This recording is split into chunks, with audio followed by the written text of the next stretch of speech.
Welcome to our channel Tech Thrust. आज हम देखेंगे एनसीईआरटी क्लास 6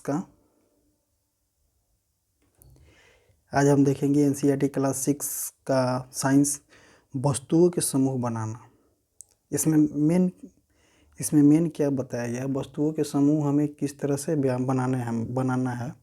हमारे दैनिक जीवन में हम प्रायः पदार्थों का समूह अपनी सुविधा के लिए चयन करते हैं।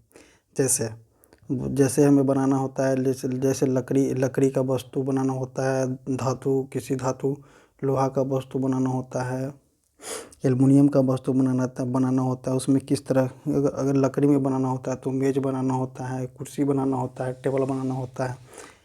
लोहा से भी हमें बहुत सारे चीज़ बनाने होते हैं, जैसे गेट हो गए, खिड़की हो गए, ये सब लोहा का भी बनाया जाता है। इसमें बताया गया है क्या, वस्तुओं का किस तरह से हमें चयन करना है। वस्तुओं के समूह के बारे में बताया गया है। उसके वस्तुओं के समूह के इन सभी वस्तुओं के आकृति तथा गुण भिन्न भिन्न होने चाहिए। जैसे एज एग्जाम्पल हम देखते हैं, हर स्थान पर इसी प्रकार के विभिन्न वाली वस्तुएं मिलती है हमें, जैसे कुर्सी, बैलगाड़ी, साइकिल, खाना पकाने के बर्तन, वस्त्र, खिलौने, जल, पत्थर तथा अन्य बहुत सी वस्तुएं देखने को हमें मिलती हैं। इसके आकृति भिन्न होते हैं, गुण भिन्न होते हैं। आकृति भी भिन्न होते हैं, गुण भी भिन्न होते हैं।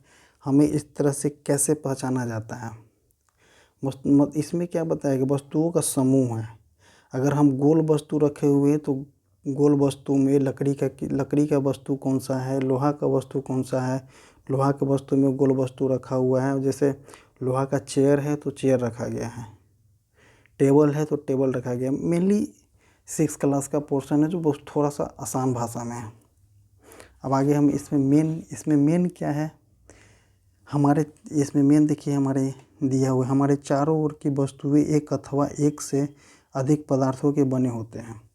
हमारे चारों ओर के वस्तुएं एक तथा एक से अधिक पदार्थों के बने होते हैं। ये पदार्थ है, कांच भी हो सकते हैं, धातुएं प्लास्टिक भी हो सकते हैं, लकड़ी के भी हो सकते हैं, रुई के भी हो सकते हैं, कागज़ के भी हो सकते हैं, मिट्टी का भी हो सकते हैं। एक से अधिक पदार्थों का चयन किया जाता है। ये हम देखते हैं कि इसके बारे में आगे क्या बताया गया है। इन सभी वस्तुओं को एक जगह संग्रहित किया गया है। बहुत सारे वस्तुओं को योजनाबद्ध किया गया है। जैसे लकड़ी वाले वस्तु को एक जगह रखा गया है, लोहा वाले वस्तु को एक जगह रखा गया है और मिट्टी वाले वस्तु को एक जगह रखा है। यही वस्तु का योजनाबद्ध किया गया है। अब इसमें हम देखते हैं क्या, जैसे देखिए प्लेट, जैसे क्या है प्लेट प्लेट कौन सा मेटल का बना हुआ है या किस चीज़ का बना होता है। प्लेट इस्पात का भी बना होता है, कांच का भी बना होता है, प्लास्टिक का भी बना होता है। जैसे पेन किसका बना, प्लास्टिक का बना होता है, किसी मेटल का बना होता है, धातु का बना होता है। अब जैसे हम देखेंगे लकड़ी से कौन कौन सा पदार्थ बना है, मेज बनाया गया है, कुर्सी बनाया गया, बैलगाड़ी, पहिया इत्यादि। कागज़ से क्या क्या बनाया गया, पुस्तक बनाया गया है, नोटबुक बनाया गया है, समाचार पत्र कागज़ से ही बनाया जाता है, खिलौना बनाया जाता है, कंटेनर बनाया जाता है। चमड़ा से क्या बनाया जाता है, चप्पल हो गया, बेल्ट हो गया, बैग हुआ, इत्यादि बनाए जाते हैं। अब इसमें हम देखते हैं पदार्थों के गुण। पदार्थ तो हम देख लिए, पदार्थ किससे होता है, किसी दी गई वस्तु को बनाने के लिए कौन सा पदार्थ उपयोगी किया जाना चाहिए। कौन सा पदार्थ उपयोगी, किसी वस्तु को बनाने के लिए हमें कौन सा पदार्थ का उपयोग किया जाना चाहिए, यही हमें यहाँ पे दिया हुआ है। अब पदार्थों के गुण के बारे में समझना है कि पदार्थ का गुण क्या है। आइए हम एक थोड़ा सा एग्जांपल देखते हैं कि पदार्थ का गुण क्या है। क्या आपने कभी यह जानने का प्रयास किया है कि ग्लास कपड़ों का क्यों नहीं होता है। ग्लास कपड़ों का क्यों नहीं होता है, यह ध्यान रखने के लिए हम गिलास का उपयोग सामान्यतः द्रव को रखने के लिए करते हैं। गिलास का उपयोग सामान्यतः हम द्रव को रखने के लिए करते हैं। तो क्या यह हमारे, इसीलिए अब हम यदि कपड़े का गिलास बनाए तो यह हमारे लिए हास्यास्पद प्रतीत होगा। गिलास बनाने के लिए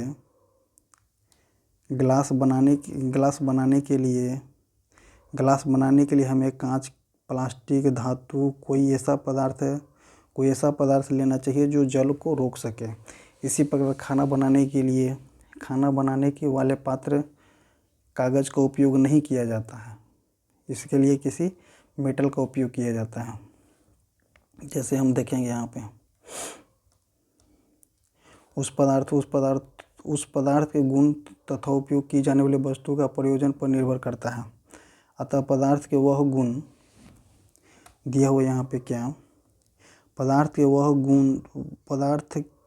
सब गुण क्या है जो उसके उपयोग के लिए महत्वपूर्ण होता है। नीचे दिए कुछ सारणी का विविधकारी क्रियाकलाप दिया गया है। इसमें उस पदार्थ के गुण तथा उपयोग की जाने वाले वस्तु के प्रयोजन पर निर्भर करता है। इसके बहुत सारे प्रयोजन हैं। आइए हम देखते हैं कि इसमें क्या है, इसमें क्या दिया। जैसे पहला दिया गया है दिखावट के आधार पे। दिखावट के आधार पे पदार्थ प्रायः एक दूसरे से भिन्न दिखाई देते हैं।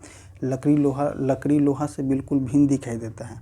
लोहा तांबा तथा एल्युमिनियम से भिन्न दिखाई पड़ता है, परंतु फिर भी लोहे, तांबे तथा एल्युमिनियम की कुछ समानताएं होती है जो लकड़ी में नहीं पाया जाता है। विभिन्न पदार्थों क्या आप अन्य पदार्थों में इसी प्रकार कोई चमक अथवा धुती देखते हैं। धुती जो है एनसीईआरटी का लैंग्वेज, हिंदी लैंग्वेज है धुती। चमक को क्या बोला जाता है? धुती। जैसे भी संभव हो सके आप इसके देख सकते हैं कि जो धुतिमान धुतिहीन पदार्थों की सूची बंड काटने से पता लगता है। धुतिमान और धुतिहीन क्या है? जैसे हम किसी मेटल को काटते हैं, धुतिवान और धुतिहीन क्या है? जैसे हम किसी मेटल को काटते हैं और वो मेटल को काटने के बाद उसमें हमें चमक दिखाई देता है, उसे हम धुतिवान या धुतिवान बोलते हैं। इसको धुतिवान को से दूसरे भाषा में हम क्या बोले? चमक। और जो चमक नहीं दिखाई दे, जैसे उस पर जंग लग गया, किसी मेटल पे जंग लग गया, तो उसे धुतिहीन बोले। जैसे हम किसी लोहार के पास गए, लोहार के पास जो मेटल काटा जाएगा वो मेटल चिकना, तुरंत काटा हुआ मेटल जो है चिकना दिखाई देगा, चमक उसमें होगा, तो वो धुतिवान हो गया। और जो कुछ दिन तक रखा हुआ है धुतिविहीन हो गया, जिसमें चमक ना हो उसे धुतिविहीन बोला जाता है। ये पदार्थ के दिखावट के आधार पे है।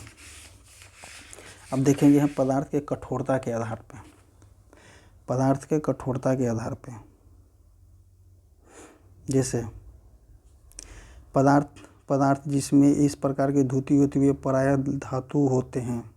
जिसमें धुति मतलब जिसमें चमक होते हैं वो धातु होते हैं। जैसे लोहा, तांबा, एल्युमिनियम, सोना धातुएं के उदाहरण है। कुछ धातुएं बहुआ अपनी चमक खो देती है, उसे धुतिहीन कहते हैं, जैसे कि आगे हम बता चुके हैं। अब इसमें हम देखेंगे क्या? कठोरता हम किसे कहते हैं? जब आप विभिन्न पदार्थों को अपने हाथों में दबाते हैं, उसमें से कुछ को दबाना कठिन होता है। दबाना मतलब साइंस की भाषा में संपीड़न करना। जब हम विभिन्न पदार्थों को अपने हाथों से दबाते हैं तो उससे दबाना कुछ कठिन होता है। वही कठिन को हम क्या बोलते हैं? कठोरता बोलते हैं।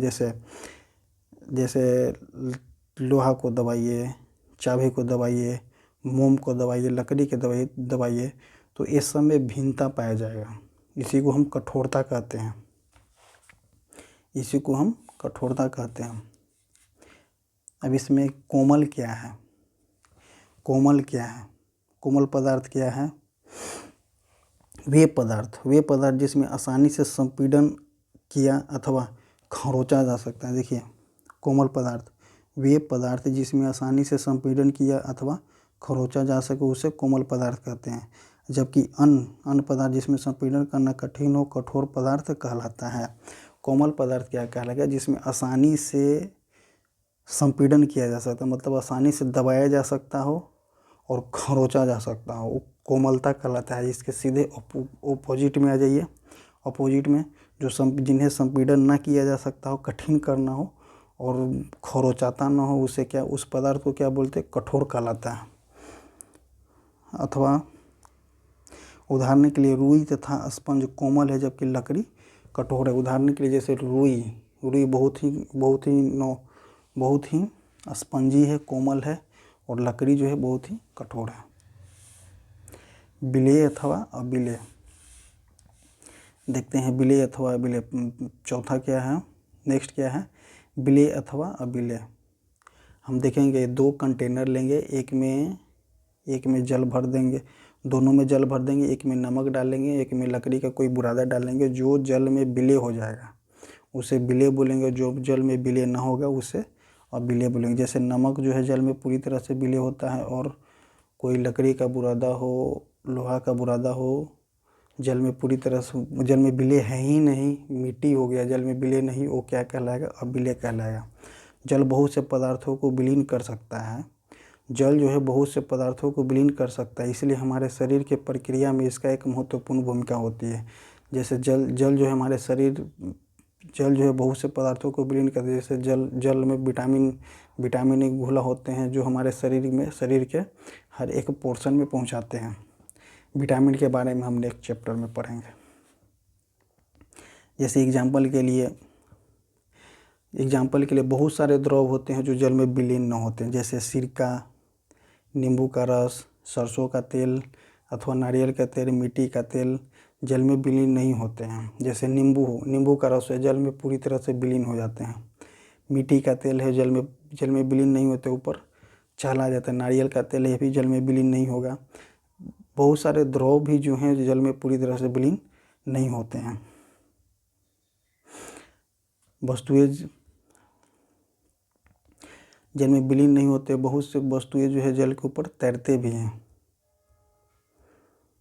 बहुत से वस्तुएं जो है जल के ऊपर तैरने लगते, बहुत से वस्तुएं जल में तैरने लगते हैं, डूब जाते हैं। जैसे जल में हम मिट्टी तेल डालेंगे तो तैरने लगेंगे, जल में हम मिट्टी को डालेंगे तो डूब जाएंगे, जल में हम नमक को डालेंगे तो नमक क्या हो जाएंगे, जल में घुल जाएंगे, तो विलेय हो गए।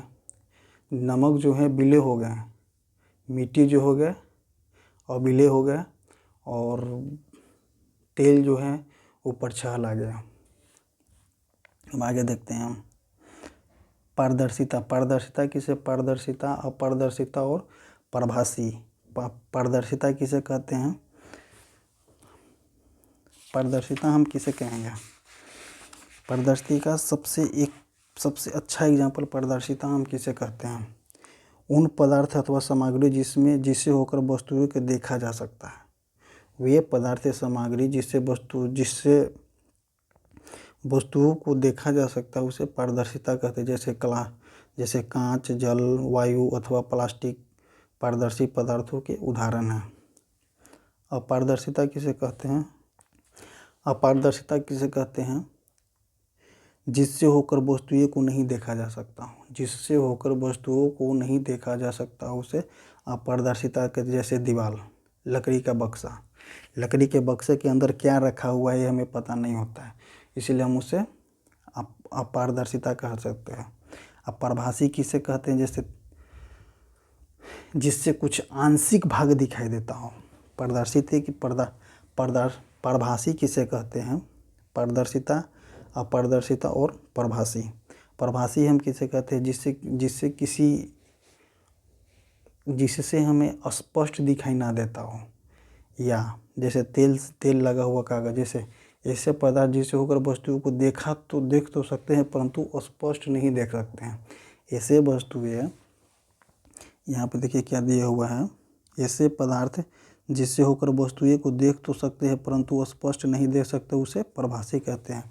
जैसे तेल से लगा हुआ कागज, जाइए मार्केट से समोसा लीजिए, उसमें समोसा तेल में छना हुआ होता है, और कागज़ जो है कागज़ में देगा तो क्या हो जाएगा, कागज़ में आएगा तो कागज़ क्या होगा, प्रभासी हो जाएगा, क्योंकि वो पूरी तरह से स्पष्ट दिखाई नहीं देगा।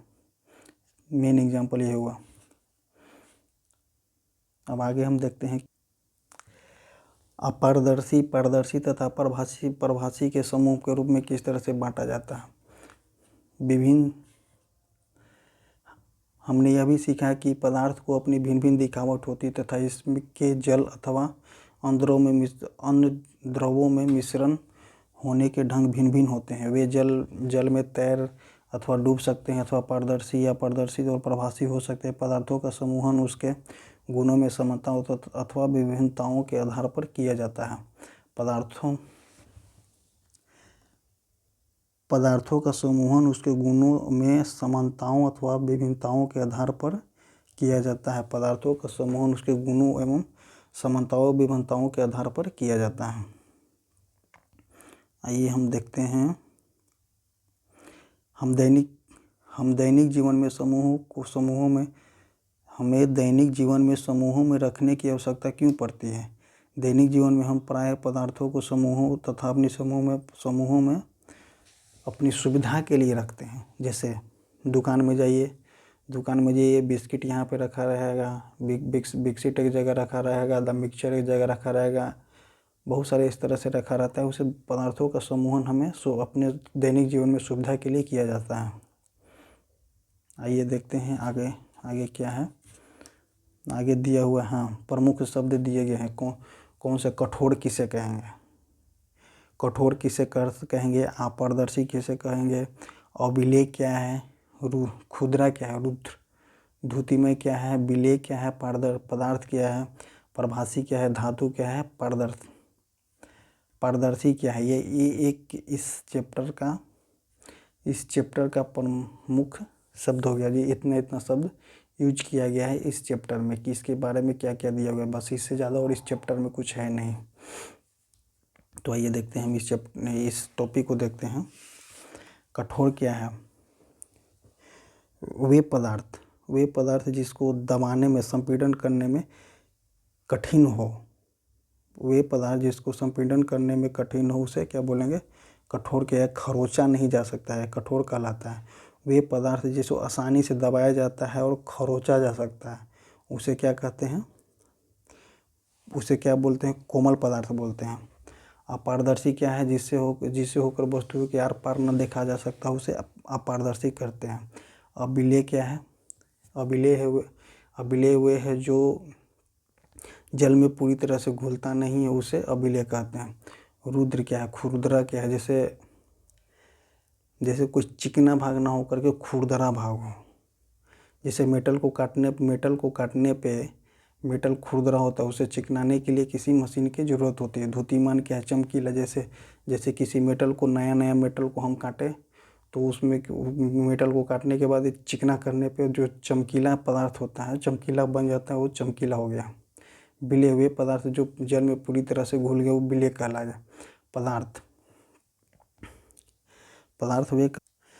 पदार्थ हमारे चारों ओर के वस्तु एक से अधिक पदार्थों के बने होते हैं।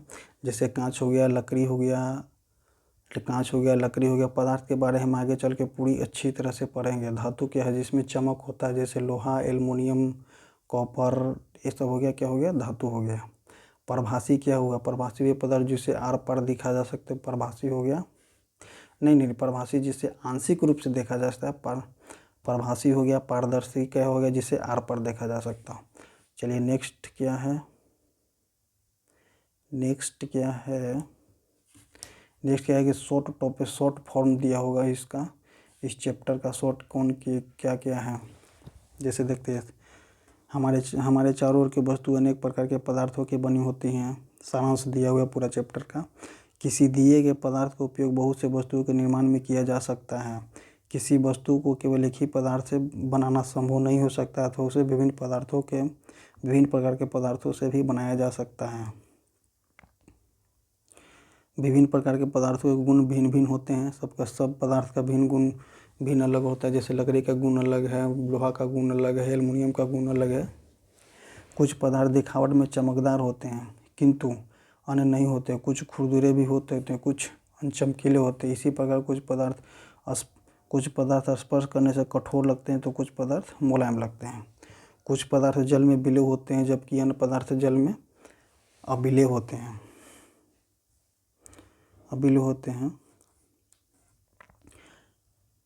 कुछ पदार्थ जैसे कांच क्या है, कांच पारदर्शी है। कुछ पदार्थ जैसे अन्य लकड़ी तथा धातु या पारदर्शी होते हैं। कुछ पदार्थ प्रभासी होते हैं, लगा हो कागज प्रभासी हो जाता है। पदार्थों को उसके गुण अथवा समानताओं विभिन्नताओं के आधार पर समूहित किया जाता है। पदार्थों